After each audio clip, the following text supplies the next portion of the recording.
ونصلي ونسلم على رسوله الكريم وعلى آله وصحبه أجمعين أما بعد حدیث پاک میں اللہ کے نبی صلی اللہ علیہ وسلم کا ارشاد ہے کہ کوئی بھی بندہ مومن کسی قسم کی مصیبت سے نہیں گزرتا ہے، پریشان کن حالات سے اس کا دوچار نہیں ہوتا ہے، مگر یہ کہ اللہ تعالیٰ اس سے اس کے درجات کو بلند فرماتے ہیں اور اس کی لغزشوں کو اور کوتاہیوں کو اور گناہوں کو معاف فرماتے ہیں۔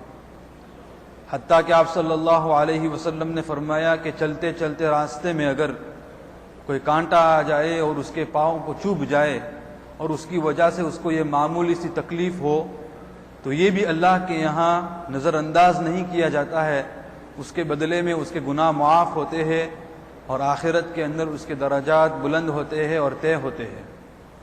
یہ حدیث در حقیقت میں ہم سب کے لیے ایک اطمینان اور سکون دلانے والی چیز ہے۔ اللہ کے نبی صلی اللہ علیہ وسلم کی زبان سے ایمان والوں کو تسلی اور تسکین پہنچانے والا فرمودات ہے۔ آپ صلی اللہ تعالی علیہ وسلم نے ہمیں اس میں یہ بات سکھائی کہ دنیا میں جو کچھ بھی ہو، چاہے سکھ ہو یا دکھ ہو، وہ سب کچھ اللہ تعالیٰ کی طرف سے ہوتا ہے، لیکن سکھ کے مقابلے میں جب دکھ کا موقع آتا ہے، کا وقت آتا ہے، اس وقت اللہ کے نبی صلی اللہ علیہ وسلم ہمیں تلقین فرماتے ہیں، ترغیب دیتے ہیں صبر اختیار کرنے کی۔ اور مصیبت تو آئے گی دنیا کے اندر، اور مصیبت آئے گی بھی اس شخص کے اوپر جو اللہ تعالیٰ سے سب سے زیادہ قریب ہوگا۔ اللہ کے نبی صلی اللہ علیہ وسلم ارشاد فرماتے ہیں ایک حدیث میں کہ اشد بلاء الانبیاء ثم الامثل فالامثل، کہ سب سے زیادہ جس کی آزمائش ہوتی ہے، سب سے زیادہ جس کی آزمائش ہوتی ہے انسانوں میں سے، وہ کون ہے؟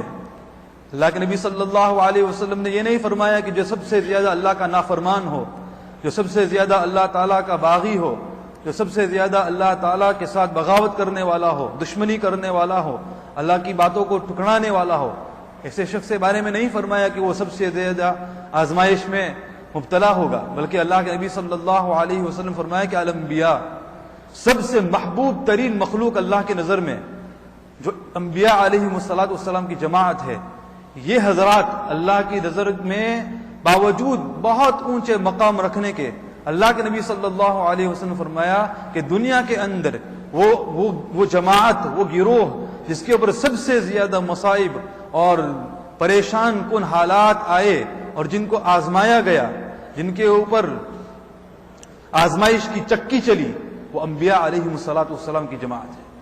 اور انبیاء علیہ السلام میں سے بھی حضرات محدثین نے لکھا ہے کہ سب سے زیادہ جن کے اوپر مصائب آئی وہ اللہ کے محبوب پیغمبر صلی اللہ علیہ وسلم ہے۔ حضرت نوح علیہ السلام کی قوم نے ان کو ستایا 950 سال تک، لیکن وہ تکلیف جو انہوں نے نوح علیہ السلام کو پہنچائی، اس تکلیف کا کوئی مقابلہ نہیں کر سکتی ہے وہ تکلیف جو اللہ کے نبی صلی اللہ علیہ وسلم کو پہنچائی گئی اپنی قوم کی طرف سے۔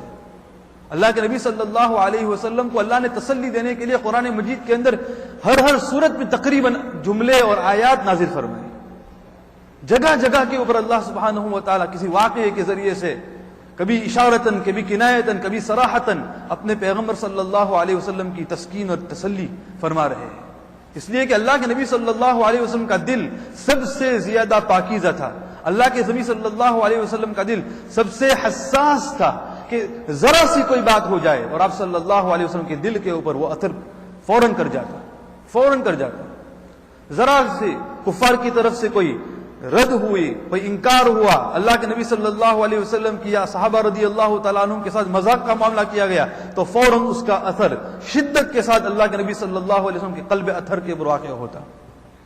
تو تسلی دینے کے لیے، قوت دینے کے لیے اللہ تعالیٰ کی طرف سے بار بار آیت نازل ہوتی تھی کہ آپ فکر مت کرو، آپ صبر کرو، اللہ کا جب تک حکم نہ آئے آپ اسی طرح اسے برداشت کرتے رہو۔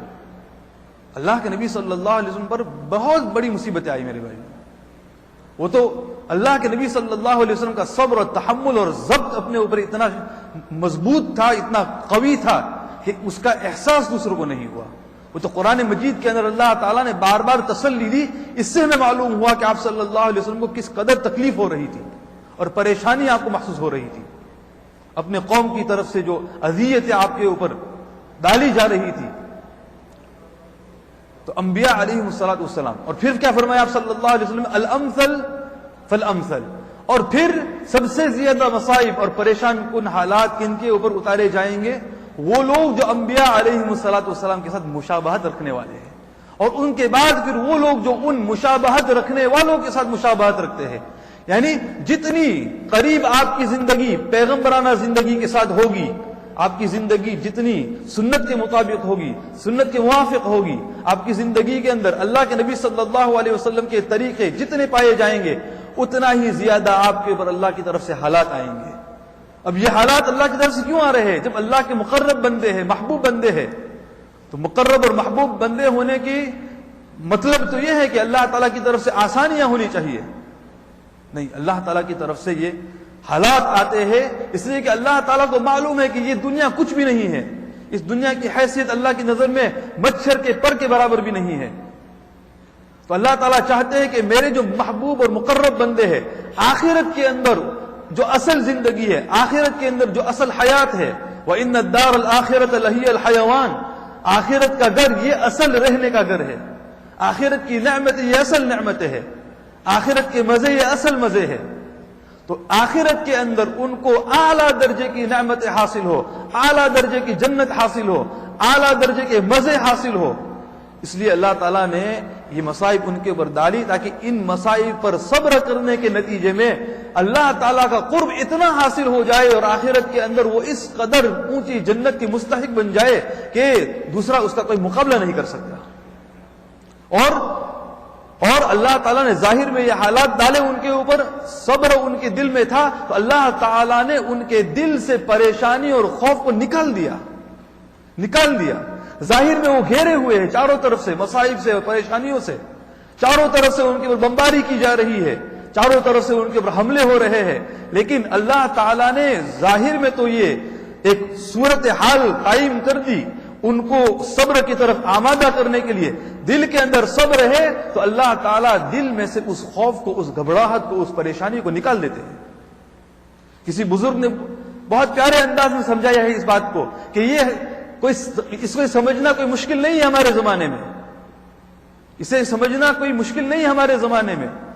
جیسے کہ ہمارے پاس گھڑی ہے، ایک گھڑی ہے، اور اگر اس گھڑی کو واٹر پروف کر دیا گیا ہے تو اس کو اگر آپ نے پانی میں ڈال دیا تو چاروں طرف سے پانی نے اسے گھیر لیا ہے، لیکن پانی اس کے اندر ایک قطرہ بھی اس کا داخل نہیں ہوگا، اسے نقصان نہیں پہنچائے گا. اگر وہ قیمتی قسم کی گھڑی ہے اور اعلیٰ درجے کی گھڑی ہے تو اسے سمندر کے اندر بھی ڈال دیں گے آپ، 700 میٹر بھی اندر اگر چلی جائے گی تب بھی اس کے اندر پانی کا ایک قطرہ داخل نہیں ہوگا. اسی طرح اللہ تعالیٰ اپنے پیغمبروں کو اور پیغمبروں کے راستے پر چلنے والے مومن بندوں کے دلوں کو بھی مصیبت پروف بنا دیتے ہیں کہ مصائب سے وہ گھیرے ہوئے ہیں، مصائب میں ڈوبے ہوئے ہیں، لیکن اس مصیبت کا ذرہ برابر اثر ان کے دل کے اوپر نہیں ہوتا ہے. اللہ تعالیٰ ان کے دلوں کو مضبوط بنا دیتے ہیں. اللہ ان کی طرف سے طاقت اور ہمت عطا فرماتے ہیں. حضرت حذیفہ ابن یمان رضی اللہ تعالیٰ عنہ فرماتے ہیں کہ غزوہ احزاب کے موقع پر بہت پریشانی لاحق ہوئی اللہ کے نبی صلی اللہ علیہ وسلم. حضرت ام سلمہ رضی اللہ عنہ فرماتی ہے کہ اس رات کو میں نے جتنا پریشان اللہ کے نبی کو دیکھا اس سے پہلے میں نے نہیں دیکھا، نہ اس کے بعد میں نے دیکھا.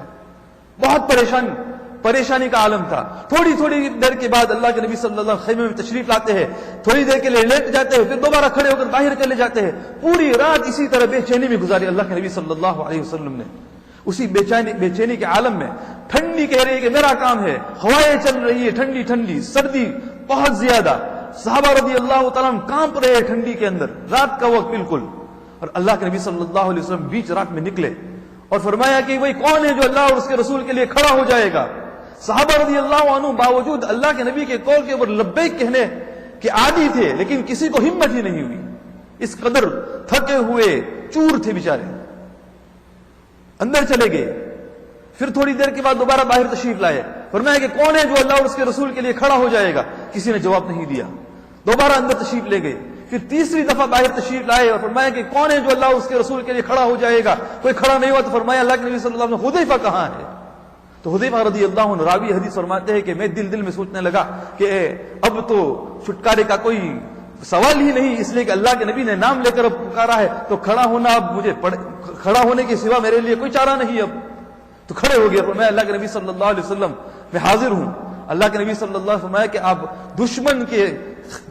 دشمن کی طرف چلے جاؤ، دشمن کا جہاں قیام ہے وہاں چلے جاؤ اور وہاں جا کر جاسوسی کرو کہ بھئی وہ کیا سوچ رہے ہیں، کیا ان کا ارادہ ہے، کیا وہ باتیں کر رہے ہیں آپس میں، اور ان باتوں کو معلوم کر کے ہمارے پاس اس کی خبر لے آؤ.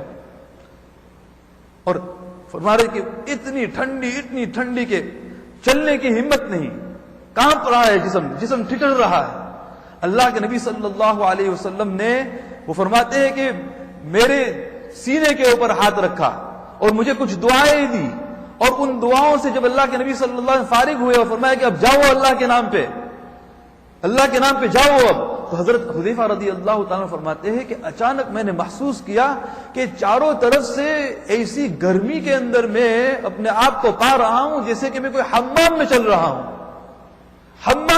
ہوں، غسل خانے میں چل رہا ہوں، جس غسل خانے کے اندر گرم پانی کی وجہ سے فضا جو ہے بالکل گرم ہو چکی ہو، حمام میں چل رہا ہوں.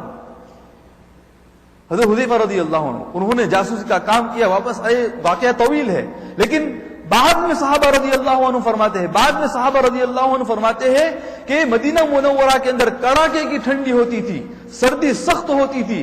صحابہ رضی اللہ عنہ اون کے کپڑے اوڑھتے تھے، چادریں لپیٹتے تھے اپنے آپ کو گرمی پہنچانے کے لیے، لیکن ہم ٹھنڈی کے سخت دن میں دیکھتے تھے حذیفہ کھلا ہوا پھر رہا ہے، زندگی بھر ان کو ٹھنڈی نہیں لگی.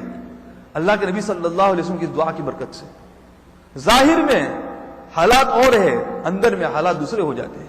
اللہ تعالیٰ کے ساتھ اپنا لو لگاؤ میرے بھائیو، اللہ کے ساتھ اپنا تعلق پیدا کرو، اللہ کے ساتھ توکل اور یقین کا معاملہ کرو.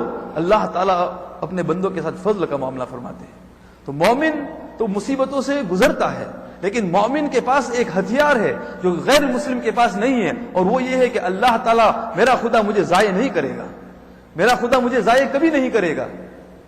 جو کچھ وہ میرے لیے کر رہا ہے، اختیار کر رہا ہے، حکم دے رہا ہے، تقدیر کے اندر جو کچھ اس نے میرے لیے لکھا ہے اس کے اندر خیر ہی خیر ہوگا.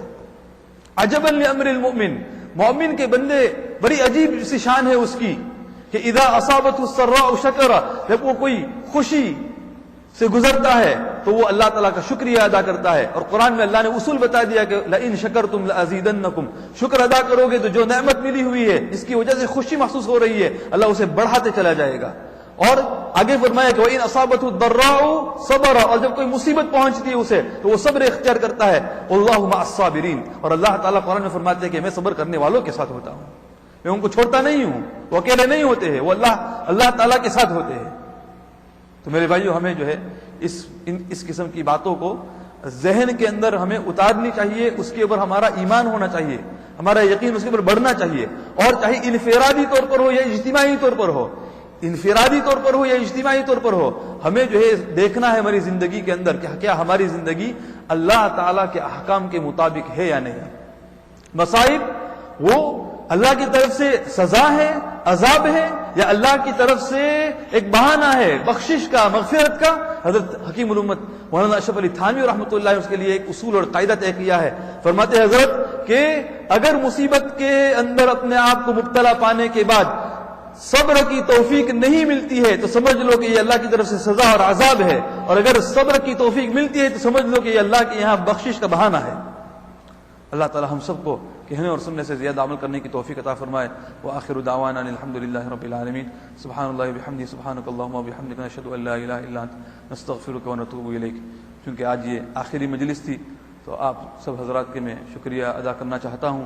آپ حضرات نے ماشاءاللہ رمضان کی یکم سے بندے کا ساتھ دیا، اور آپ حضرات کی طلب صادق تھی، اس بنا پر اللہ تعالیٰ نے جو کچھ زبان سے کہلوایا اگر اس کے اندر کوئی شیطانی اثر ہے تو اللہ تعالیٰ معاف فرمائے، اور اس کے اندر جو صحیح باتیں بیان کی گئی وہ اللہ اور اس کے رسول کی باتیں تھیں، اللہ تعالیٰ انہیں قبول فرمائے، میرے حق میں بھی قبول فرمائے، آپ سب حضرات کے حق میں بھی قبول فرمائے، اور اسے ہم سب کے لیے آخرت کے اندر باعث نجات اور کامیابی کا ذریعہ بنائے. اور اگر میری طرف سے کسی قسم کی کوتاہی ہوئی ہو تو میں آپ حضرات سے تہہ دل سے معافی مانگتا ہوں. آپ حضرات سے امید ہے کہ انشاءاللہ معاف فرما دیں گے. اسی طرح جو ہے کمیٹی حضرات ہے، حضرت مولانا قاسم صاحب دامت برکاتہم ہے، ان حضرات نے بہت ہی ہمت افزائی کی، ترغیب دیتے رہے، اور بندے کو ہمت بھی ملتی رہے ان حضرات کی معیت اور ان کی رفاقت کی وجہ سے۔ ان حضرات کا بھی میں معافی چاہتا ہوں کہ اگر ان کے حق میں کسی قسم کی گستاخی ہوئی ہو تو معاف فرما دے، اور یقیناً ان کا حق پورا نہیں ہوا جس امید سے اور خیال سے انہوں نے بلایا تھا، یقیناً اس کو میں نے پورا نہیں کیا۔ اس سلسلے میں معافی مانگتا ہوں اور چاہتا ہوں کہ یہ حضرات جو ہے اس قسم کی کوتاہیوں کو نظر انداز کرے اور آئندہ بھی انشاءاللہ بندے کو ہمت افزائی فرماتے رہے۔ اللہ تعالیٰ جو ہے ہم سب کو قبول فرمائے۔ بقیہ ایام جو رمضان کے رہ گئے ہیں، اللہ تعالیٰ ہمیں ان سے صحیح معنی میں استفادہ کرنے کی توفیق عطا فرمائے۔ مغفرت کا عشرہ ہے، اس کے بعد جہنم سے خلاصی کا عشرہ ہے۔ اللہ تعالیٰ ہم سب کو جو ہے رمضان مبارک کی نعمتوں سے، رحمتوں سے، برکتوں سے مالا مال فرمائے، اور اللہ تعالیٰ ہم سب کو اسی طرح دوبارہ آخرت کے اندر بھی اسی طرح جمع فرمائے، اور اللہ تعالیٰ ہم سب کو جو ہے ہمارے اولاد کو، ہمارے اہل و عیال کو معاف فرمائے اور اپنی مرضیات کے مطابق اپنی زندگی گزارنے کی توفیق عطا فرمائے۔ وآخر دعوانا الحمد للہ رب العالمین۔ جزاکم اللہ خیرا۔